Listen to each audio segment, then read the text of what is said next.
So here's my idea of how the dating apps would look. First, the current problem of the dating apps is that there's too little women and there's too many men on the apps, right?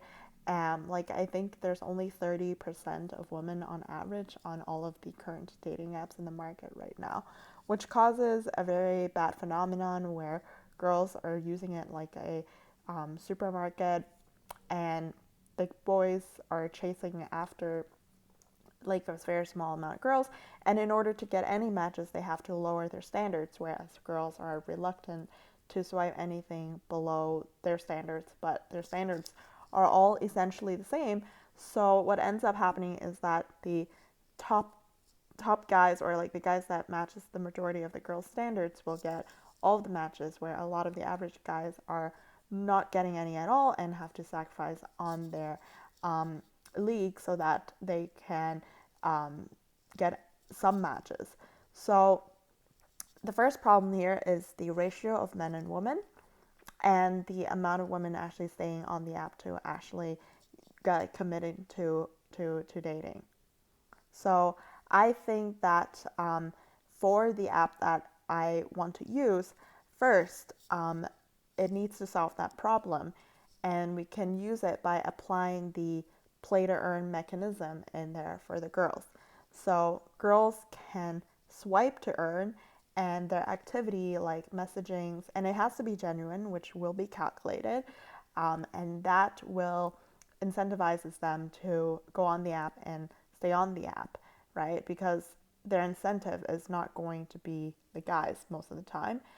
Sometimes, but the thing is, the incentive of the guy is essentially the same guy, but it doesn't help for the entire situation. And also, a lot of the dating apps right now have very bad economic inequality. Like the Lorenz curve is actually worse than Venezuela income inequality, because that people, the top 1%, are getting majority of everything. And so to fix that, um, I think for guys, they will have the ability to send gifts with NFTs. And another side problems that guys have, and girls as well, is the privacy issues, right? When things go south in dating, and sometimes it does, a lot of the girls, or maybe guys as well, they resort to defamation and chasing after a person's social media and their workplace, finding it on LinkedIn, Instagram, and essentially trying to ruin their lives. So I think encryption is a good way to protect privacy and to trace all of those records, so that when it does come down to something going wrong, it doesn't deter the guys from doing that. But that is just a small minor detail for the UX and UI of how to make it more addictive, because again, like dating apps, they kind of design it as a stack of cards for people to be addicted to swiping. But I think now swiping is kind of like has a very diminishing return. There's actually a graph that shows that people swipe a lot in the beginning, and after a few days it kind of plateaus out. But what I find is really addictive and way better of a UI is TikTok. So in combination of Bumble, Hinge, and TikTok, right, Hinge feature of the voice is really good because it shows the guy's personality. And for Bumble, they have like these filters, which actually makes the girls more superficial and makes it even harder. So we're not gonna do filters. We're not gonna focus too much on height because those things shouldn't matter as much. But by making people make like very authentic videos like this, it will show their personality.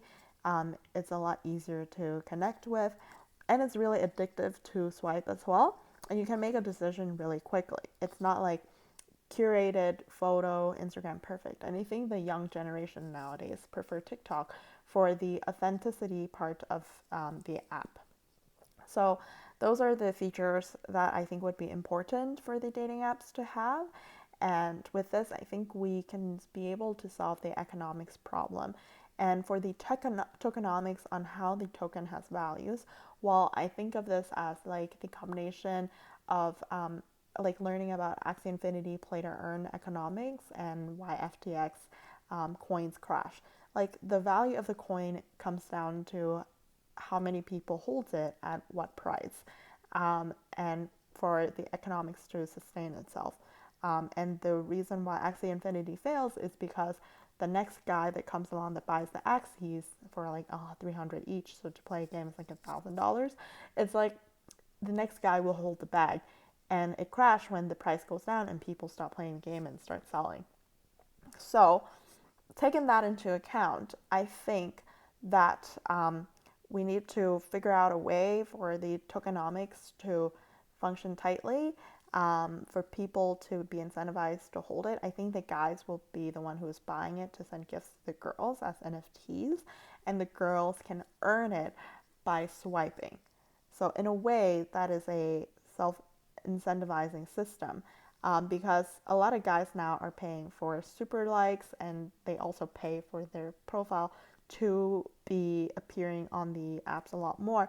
But the thing is, that's just the app scamming them for money because they keep showing up. But if your profile is not improved, then it's not going to give you any matches as well. So that's my preliminary idea.